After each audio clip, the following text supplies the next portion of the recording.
El mundo condena la invasión al Congreso en Brasil. Analistas señalan que el régimen de Nicaragua es descarado y oportunista al intentar mostrarse a favor de la democracia tras el asalto de las instituciones en el país suramericano.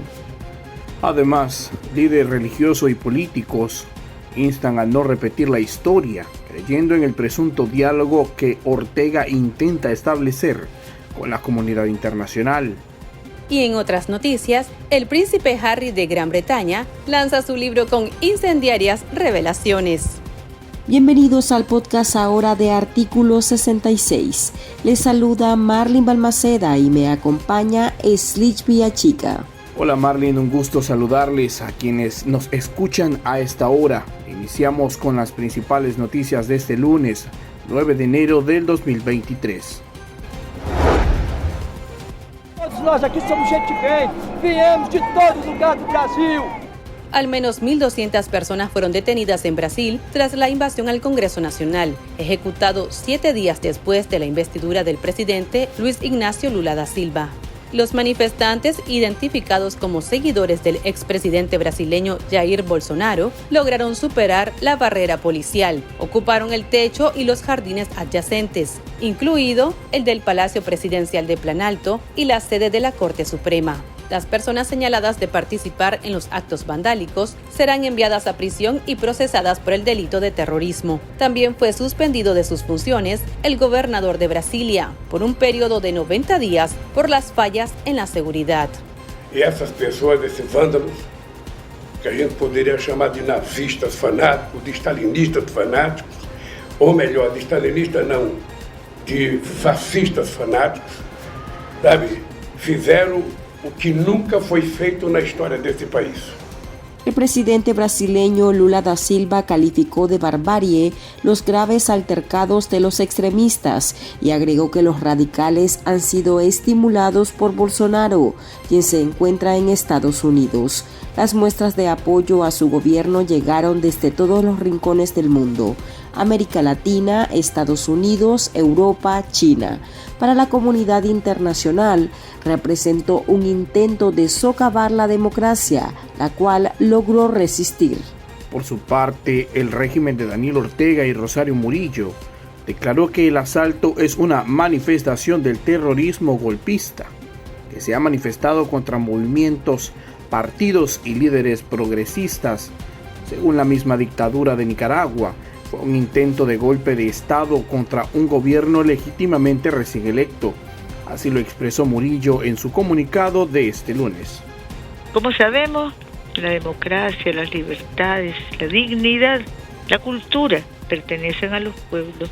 Y el golpismo que ha venido queriendo infructuosamente usurpar los derechos inviolables de nuestros pueblos, una vez más, ha quedado y quedará, estamos seguros, sepultado por el desconocimiento, el desprecio popular. Sin embargo, en conversaciones con el ex embajador de Nicaragua en la OEA, Arturo Macfields, el mensaje emitido por la dictadura es un descaro y oportunismo. El periodista manifestó que todo intento de golpe es condenable, pero lo peor es ver a los dictadores de Cuba, Nicaragua y Venezuela llamando a respetar la democracia y el Estado de Derecho. Creo que fue una prueba interesante para la nueva administración de Lula en su tercer mandato, porque demostró la fidelidad, por lo menos hasta ahora, de las fuerzas del orden público, que respondieron de forma inmediata. Y lo otro es que no se vio, como en Nicaragua, una masacre de 350 personas a lo largo del proceso de represión, ¿verdad?, desde 2018. Creo también que estas protestas demostraron que Lula no es un asesino como Daniel Ortega, que va a sofocar protestas a punta de bala, a como ha hecho Ortega, sino que es un presidente que, cuando se dan este tipo de acciones ilegales, de asaltar 3 poderes del Estado, poder legislativo, el Palacio Nacional y el Poder Judicial, cuando se dan esto, se responde proporcionalmente con fuerzas del orden público, pero no un baño de sangre. Entonces creo que ahí él se desmarca de las tres dictaduras de Cuba, Nicaragua y Venezuela. Y eso es lo importante. Lula acaba de decir: yo no soy un dictador criminal. Soy un presidente de izquierda, pero no un dictador criminal. Esa declaración lo separa radicalmente de Ortega. Ahora, Ortega lo que hizo fue ser oportunista, al igual que lo fue Díaz-Canel en Cuba o Maduro en Venezuela. Fue un oportunismo, porque dijeron: este es el momento de pronunciarnos en contra de los golpes de Estado, y ahí nomás se pronunciaron. Entonces ellos quieren ahora decir que vuelva la democracia, que impere la democracia, el orden, la institucionalidad en Brasil, cuando son países que son enemigos de la institucionalidad y de la estabilidad. Entonces creo que fue una lección bastante interesante la que dio Lula, y fue un acto vergonzoso el de la dictadura de Nicaragua, hablando de institucionalidad y de democracia, cuando son los más grandes violadores de la democracia y de los derechos humanos. Creo también, y en el caso de Brasil, que el hecho de que ahora el presidente Lula se esté dedicando a atender los daños colaterales de estas protestas lo va a afectar, porque ya no va a poder dedicarse de lleno a la agenda del medio ambiente, cambio climático, agenda social, agenda comercial, sino que ya tiene un problema en la agenda, que es el atender esta situación de violencia en el país, que, como te digo, es una primer prueba, pero no es la última. Ese tipo de protestas y de situaciones te recuerda cuando el Frente Sandinista hacía aquellas azonadas que le impedían gobernar a gobiernos democráticos como don Enrique Bolaños o doña Violeta. Entonces, ese tipo de protestas te desgasta y te gasta tus recursos y tus energías, y te impide avanzar en el desarrollo social y económico de un país.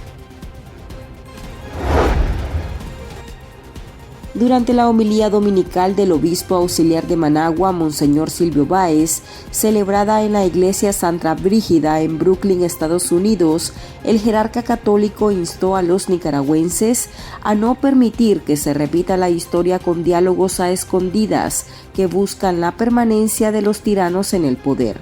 El mensaje del obispo se da cuando en Nicaragua se comenta sobre un posible interés de Daniel Ortega en establecer un diálogo con la comunidad internacional. Ortega podría estar negociando la salida de un grupo de presos políticos a cambio del levantamiento de algunas sanciones, y para lograr su cometido utilizaría a su hermano, el general en retiro Humberto Ortega, como enlace con la comunidad internacional. Los cambios auténticamente justos y democráticos no llegan con diálogos oscuros realizados debajo de la mesa y a espaldas del pueblo, ni mucho menos negociando la dignidad y la libertad de las personas como que fueran moneda de cambio.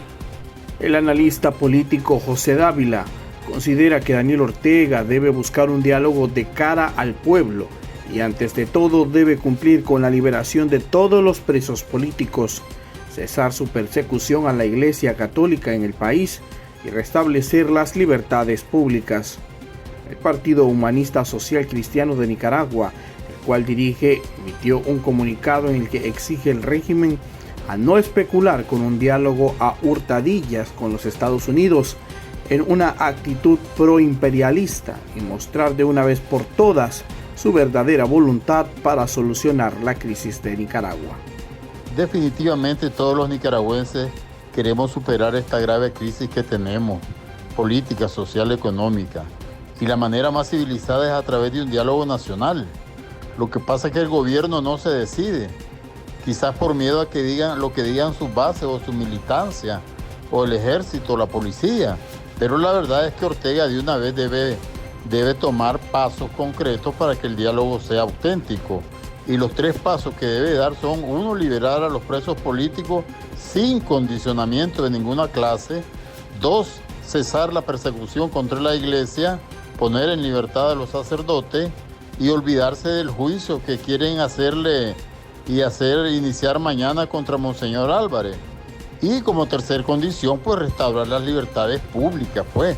Si no se dan estas 3 cosas, no va a llegar la tranquilidad al país, y un diálogo nacional necesita esas 3 condiciones para poder hablar de la democratización de Nicaragua, y dentro de ello, por supuesto, que se hagan reformas electorales verdaderas que permitan un proceso electoral libre, observado internacionalmente y transparente.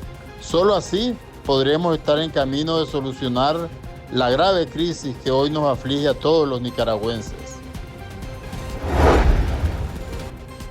Las librerías británicas se preparan para el lanzamiento este martes de las Memorias del Príncipe Enrique, también conocido como Príncipe Harry, hijo del rey Carlos III y de Diana. El libro se titula en español En la sombra y fue publicado prematuramente por error en España, aunque luego se retiró de las librerías. El joven de 38 años ya ha levantado polémica al realizar críticas a la familia real antes de la publicación oficial de su libro autobiográfico.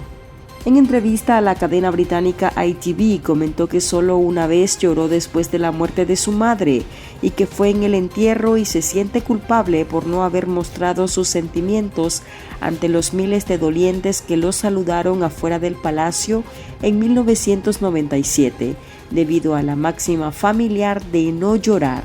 También reveló que su hermano Guillermo y la esposa del príncipe heredero, Catalina de Gales, conocida como Kate Middleton, se llevaron mal con su esposa Meghan Markle por ser estadounidense, actriz, divorciada y mestiza. El joven, que actualmente reside en Estados Unidos desde que anunció su intención de abandonar su papel en la monarquía británica, dijo sin embargo que es posible una reconciliación con su familia siempre que se asuman responsabilidades. Y estas son otras noticias que usted también debería saber hoy. Monseñor Rolando Álvarez, crítico del régimen de Daniel Ortega y Rosario Murillo, enfrentará este martes la audiencia inicial, acusado de presunta conspiración para cometer menoscabo a la integridad nacional y propagación de noticias falsas en perjuicio del Estado y la sociedad nicaragüense. La audiencia inicial estará a cargo de la jueza del 10º Distrito Penal de Audiencia de Managua, Gloria María Saavedra Corrales, quien deberá decidir si manda el caso a juicio oral y público y si mantiene o no en prisión preventiva. Organizaciones defensoras de derechos humanos condenaron el juicio político contra el obispo, señalando que el proceso carece de garantías y el líder religioso sigue siendo un símbolo ejemplar de resistencia cristiana ante una tiranía.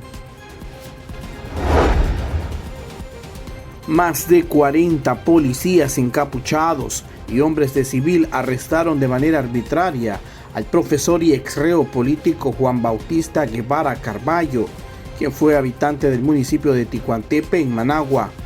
La violenta detención ocurrió la madrugada del lunes en la propiedad del docente. Los oficiales golpearon a Guevara y uno de sus hijos al confundirlo con el opositor.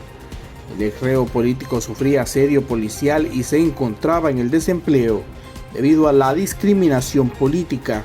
Se desconoce a qué lugar fue llevado. Fuentes aseguran que horas después fue liberado. El diario La Prensa denunció este lunes que el régimen de Nicaragua echará a andar la imprenta que le fue ocupada en agosto de 2021 y que se encuentra desde entonces tomada por la policía. Según información extraoficial, el régimen recontrató al personal especializado en el manejo de la imprenta comercial y adquirió insumos para el funcionamiento de los equipos. La organización regional Voces del Sur también denunció este día que el 2022 fue sombrío para la libertad de prensa en el país. El año pasado, 93 periodistas fueron obligados al exilio.